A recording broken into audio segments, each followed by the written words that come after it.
Thanksgiving was always a big deal in our family. My mother's roast turkey, the endless pies, the loud arguments over board games, and the inevitable storytelling that ended with someone crying or laughing so hard they'd choke on their wine. It was messy. It was imperfect. But it was ours. So when my phone stayed silent this year, no text about the menu, no group chat full of chaotic planning, I figured something was wrong. Maybe Mom was overwhelmed. Maybe the tradition had just gotten too hard to keep up. I waited, checking my phone more often than I cared to admit. But the silence stretched on. Finally, I called her. "Hey, Mom," I said lightly, pretending not to feel the tightness in my chest. "Just wondering what the plan is for Thanksgiving this year." "Oh, sweetie," she replied, her tone syrupy but brittle underneath. "We're not doing anything this year. Everyone's just too busy. Work, travel, you know how it is." I nodded, even though she couldn't see me. Right. Yeah, makes sense, I guess. But it didn't. Not really. Because just last month during my niece's birthday party, my sister Jenna wouldn't stop talking about how excited she was for Mom's stuffing and Dad's weird cranberry sauce from the can. They were already making plans then. So what changed? Or rather, what hadn't changed? I, Ella Montgomery, the quiet one, the divorcee, the one who'd taken time off from her own healing to help Mom when she had surgery last spring, I was the only one who hadn't changed. And maybe that was the problem. My sister had once joked that I was the family's soft spot. I thought it was affectionate. Now I realize it might have been a warning. The days passed. No texts, no calls, no group photo like every year, with everyone wearing flannel and holding up wine glasses. Maybe they really weren't doing anything. I told myself I didn't care. I had work to catch up on anyway. Maybe I'd order Chinese food and watch a movie. But on Thanksgiving Day, around noon, the quiet in my apartment felt suffocating. The city outside was deserted. The only sound was the low hum of my refrigerator and the clinking of forks and knives I imagined from every other apartment on the block. So I grabbed my coat and decided to walk. Maybe I'd grab a coffee, clear my head. That's when I saw it. Through the frosted window of that cozy Italian place my parents loved. There they were, all of them. Mom, Dad, Jenna, her husband, my two nephews. Even Uncle Ray, who supposedly couldn't travel this year because of his back. They were seated around a large candlelit table, plates piled high with food, laughter erupting from the group like music. I froze. It wasn't a mistake. It wasn't bad timing. It was a choice. I stood outside for a full minute before pushing the door open, driven more by instinct than logic. The warmth and noise hit me all at once. Laughter, silverware clinking, the scent of roasted garlic and butter. Heads turned. Conversation halted. Jenna saw me first. Her smile faded. "What are you doing here?" she asked, blinking. "I was just walking by," I said, my voice thinner than I wanted it to be. Mom recovered first. "Ella, we didn't think you'd want to come. You've been so busy with everything." "Everything?" "You told me Thanksgiving was off," I said, my voice shaking. My father cleared his throat, suddenly interested in his water glass.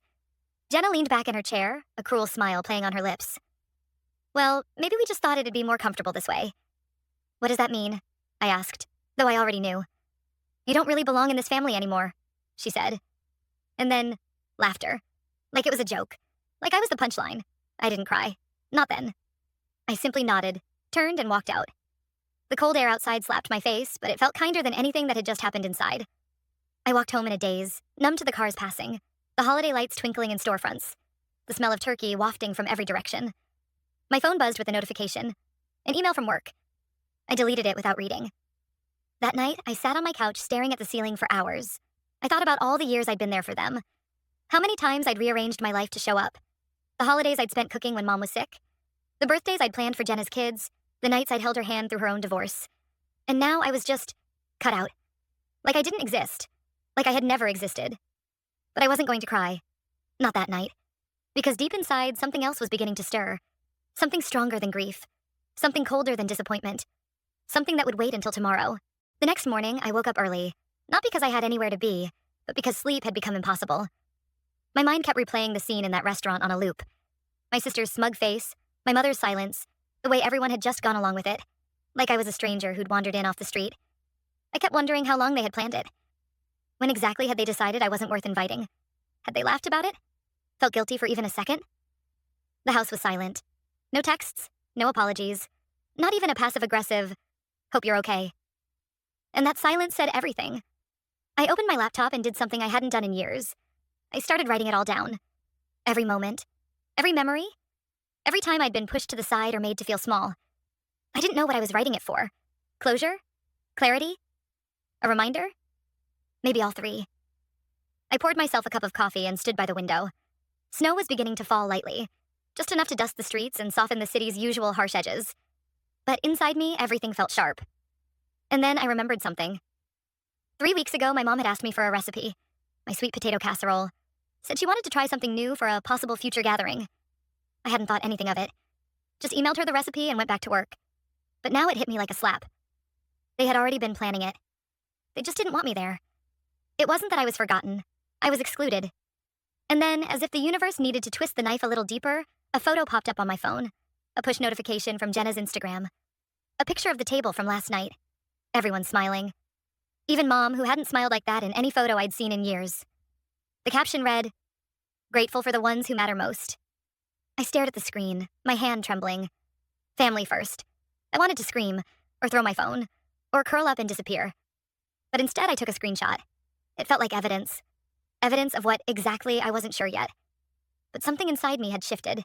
The sadness was still there, but something colder was wrapping around it. Resolve. After everything I'd done, after all the years I'd bent myself to fit into the mold they'd made for me, I had been erased without hesitation. And not one of them had the decency to call. They could play family all they wanted. Post their curated joy online for strangers. Pretend they were whole. But I knew the cracks. I knew who paid Mom's electric bill last December when Jenna forgot her wallet and they came up short. I knew who drove 3 hours at 2 a.m. to pick up Dad when he got stranded in a snowstorm after a poker night gone too long. And I knew who held my mother's hand in the hospital when she was recovering from her hysterectomy, when Jenna didn't show up because her kids had the sniffles. They'd conveniently forgotten all that. But I hadn't. That night, I pulled out a box from under my bed, one I hadn't opened in over a year. Inside were old photo albums, birthday cards, and letters from my grandmother, who had passed away 5 years ago. She was the only one in our family who had ever truly seen me. The only one who noticed when I was struggling, who called me just to say she loved me, who told me not to dim my light for anyone. Even blood. One letter stood out. Dated November 2012. Ella, never let people convince you that love and loyalty are the same thing. Some will love you only when it benefits them. And when it doesn't, they'll act like you never existed. Pay attention, and walk away when you need to. Love, Grandma. I hadn't understood it then. I did now. The next day, I drove 2 hours to visit her grave. I hadn't been in a long time. Something I felt ashamed about. But when I stood there in the snow, I didn't feel judged. I felt safe. Like she would have known what to say. Like she would have grabbed me by the shoulders and reminded me, "You are not the problem. They are." I stood there for a long time, letting the wind cut through my coat, letting the silence wrap around me. And then I made a decision. If they wanted me to stay silent, stay invisible, I would do the opposite. I wouldn't explode. I wouldn't confront them in a rage.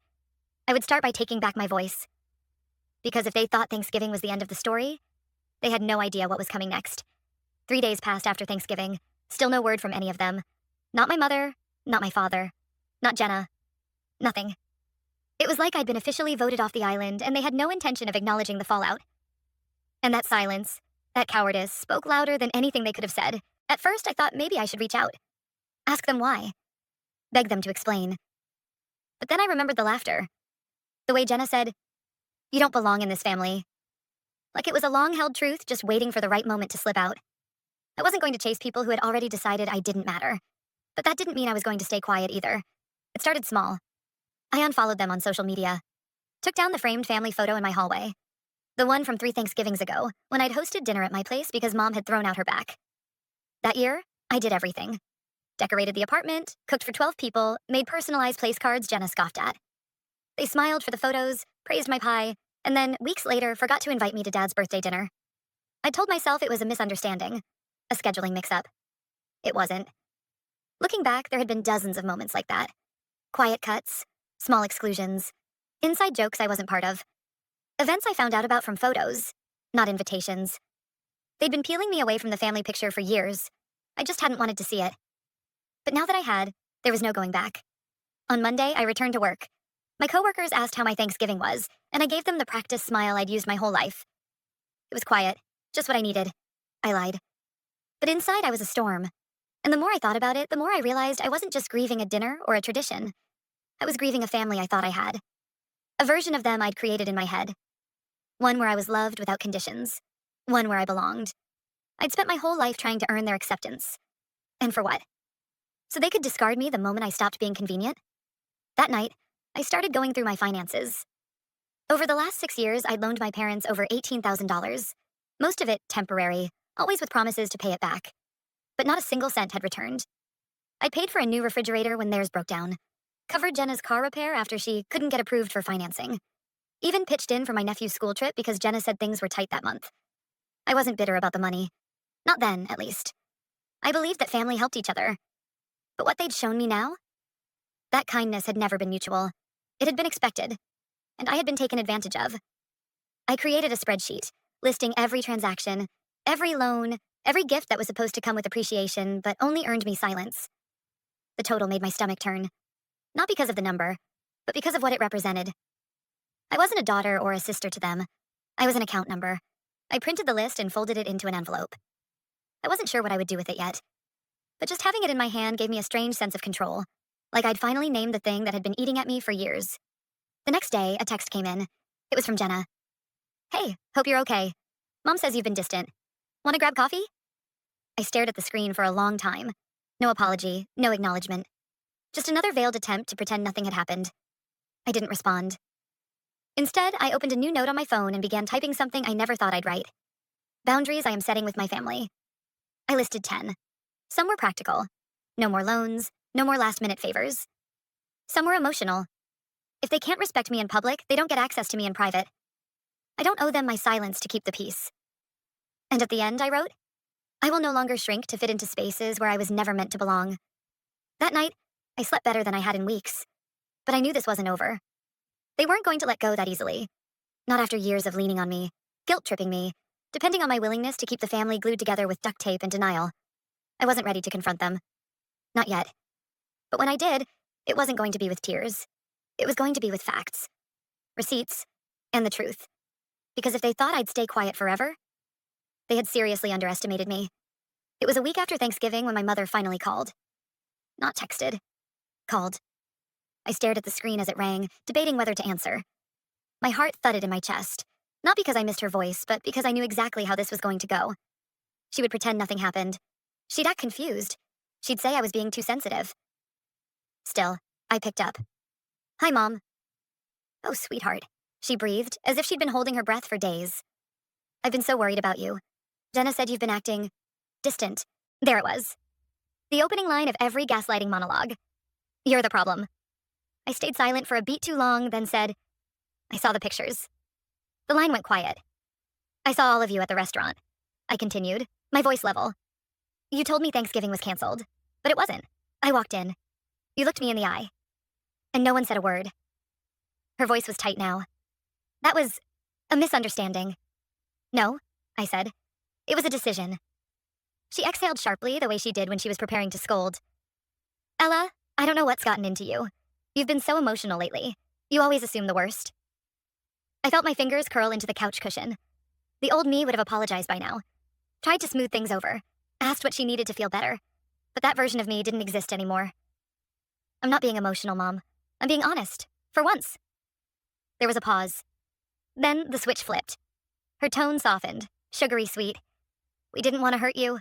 We just thought maybe you'd feel uncomfortable around everyone. After everything you've been through this year, the divorce, your job stress, you've been so sensitive." There it was again. That word. Sensitive. It was her favorite weapon, making me feel like I was the one who needed fixing.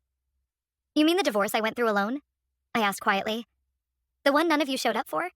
The one you dismissed because at least he didn't hit you?" She went quiet again. "You're right," I added. "I have been sensitive. Because I've been surviving. Because I've been putting everyone else first for so long, I forgot what it felt like to put myself first." "Ella," she whispered, now switching to guilt. "We're family. We make mistakes, but we stick together." "Do we?" "Yes," she insisted. "We're all we have." "No," I said. "You had me, and you made a choice to pretend I didn't exist." I hung up, and for the first time in years, I didn't feel guilty for doing it, but I knew that wasn't going to be the end of it. The next day, Jenna called. I let it go to voicemail. She left one message, sharp, clipped, full of fake concern. "Mom said you're spiraling. Look, I know you're hurt, but honestly, you've always been dramatic. We didn't mean to exclude you, but it's exhausting walking on eggshells around you. You always make everything about you. Maybe this break is good for everyone." I sat on my bed listening to it twice. Not because I believed a word of it, but because I needed to hear it. needed to hear the truth of how they saw me. A burden, an inconvenience, a problem they didn't want to solve. So I decided to solve it for them. I printed out the spreadsheet, the one with every loan, every payment, every time I bailed them out. I wrote a short, clear note and mailed it to my parents' house. This is what I've contributed to the family in the last 6 years. Going forward, I will no longer provide financial support. I am no longer available for one-sided relationships. If you wish to be in my life, it will be on mutual, respectful terms. This is not an invitation for debate. It is a boundary. No flowers, no emojis, no love you anyway. Just the truth. It felt cold, but necessary. I didn't expect a thank you, and I didn't get one. Instead, 2 days later, I received a group text from my father. This family is falling apart.